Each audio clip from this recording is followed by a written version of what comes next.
Hi, it's Ian here. Welcome to a very special edition of More Clients TV, where I'm doing Q&A. I'll be doing this for the next week or so, answering questions that subscribers to my regular emails have sent in, and doing that on video or just replying via email.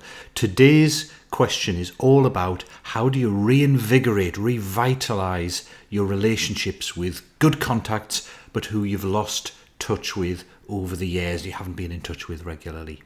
So we'll cover that after the break.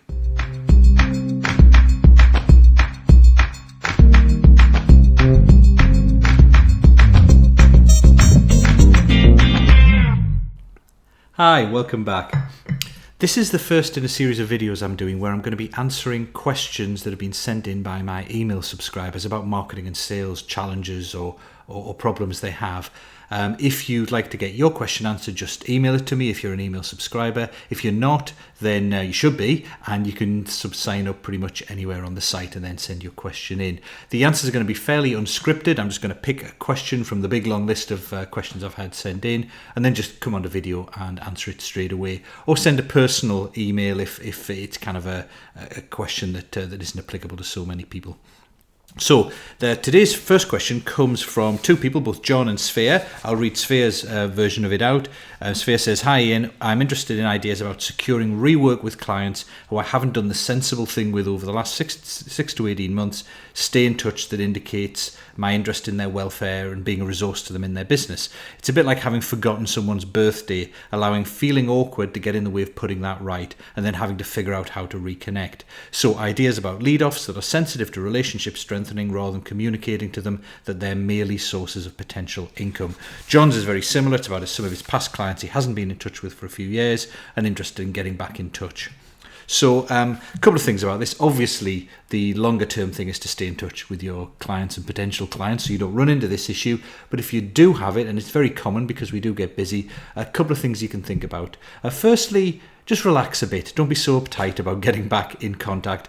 You know, chances are if you've done great work for them and you had a good relationship, they'd be pleased to hear from you. If you turn it the other way around and think about someone who's done great work for you and who you got on well with, them getting back in touch and just phoning up and asking you out for a coffee, you'd probably be very pleased to hear from them. Second thing is do your research. So check out on social media what they're doing now, what they're talking about. Connect with them on LinkedIn. That's a good first step. It's a bit less formal than meeting up with them or phoning them. Is just offer to connect with them on LinkedIn, saying haven't spoken for ages, reconnecting with some of my old clients.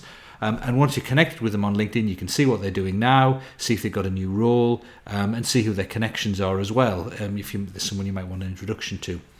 Third thing is to be pretty clear on your objectives. So do you want to reconnect with them so you can ask them to become a client? Do you want referrals from them? Are you just interested in their feedback generally on stuff you're doing, or maybe some report you're writing, or some way you're thinking of taking your business? So be clear on that.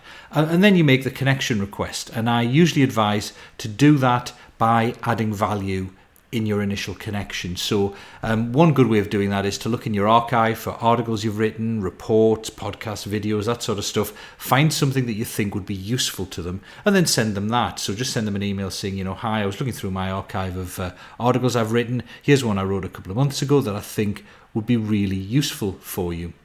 And then don't just stop there. Then you also need to say why you're getting back in touch with them. I really believe in being very straight shooting when it comes to communications in business. So if the reason you're getting back in touch with someone is to ask them for a referral or whatever, then be honest about that. Don't do the kind of, "Hi, I found this and thought of you," and then a week later, by coincidence, "Oh, by the way, would you like to have a phone call where we can talk about this?" It then becomes very obvious the only reason you sent that stuff was because you wanted to ask them a question. So instead, be open about it on the email right up front. So, "Hi, found this, thought of you. What I'm doing right now is reconnecting with old contacts because I'd like some feedback on the direction my business is taking." Or, "I'm just reconnecting with old contacts with a view to expanding my range and getting more referrals." Or just something gentle. You don't have to ask the question that you want then and there. In fact, don't do it, but hint that question is coming.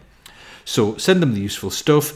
As I say, you can look in your archive for that. You can create new stuff if you want. If you've got a bunch of people you're trying to reconnect with, it might be worth spending a couple of hours writing a short report or an article you think might be useful to them. Or what you can do is you can use the reconnection simply as a way of getting market feedback and information. So you could say, be interested in getting back in touch. I'm currently reaching out to old contacts who understand the so-and-so market to ask them some questions about how I should be positioning my services. Now, people love being asked for their advice, so that very often gets people to agree to meeting up with you or speaking to you. So send that request, send them something useful, or or getting feedback from them. And then the key thing is you then need to follow up and lead on to meeting your objective. So usually a good way of doing that is if you've sent them a report, ask for feedback on the report. What did you like about it? What did you like about it? What do you think? And then say, I mentioned on my previous email that I'm looking to expand my relationships and meet new people. Is there anyone in your contact network you think would be a good person for me to connect with? Or if you want them on board as a client, you're someone who I respect in this sector, would you be open to having a brief discussion with me about some of the things I'm thinking about in terms of my services and whether they might be a good fit for your organization? I usually wouldn't be as forward as asking that one on the very first reconnection. To be honest, I'd wait till I'd nurtured the relationship a bit longer. But whatever it is you're looking for from that next step, then you ask that on the follow-up email, relating it back to how you positioned it right at the start so it doesn't come out of the blue. And that's pretty much it. It's not kind of rocket science. As I say, the main thing is probably just not to be embarrassed about it and just to get into it. But if you can add some value by sending them something useful that you think they'll find valuable, then do that as well. And that gets your relationship off onto the right footing.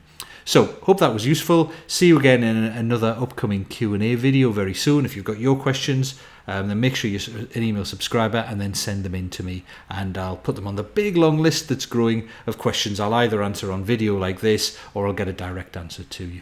So speak to you soon.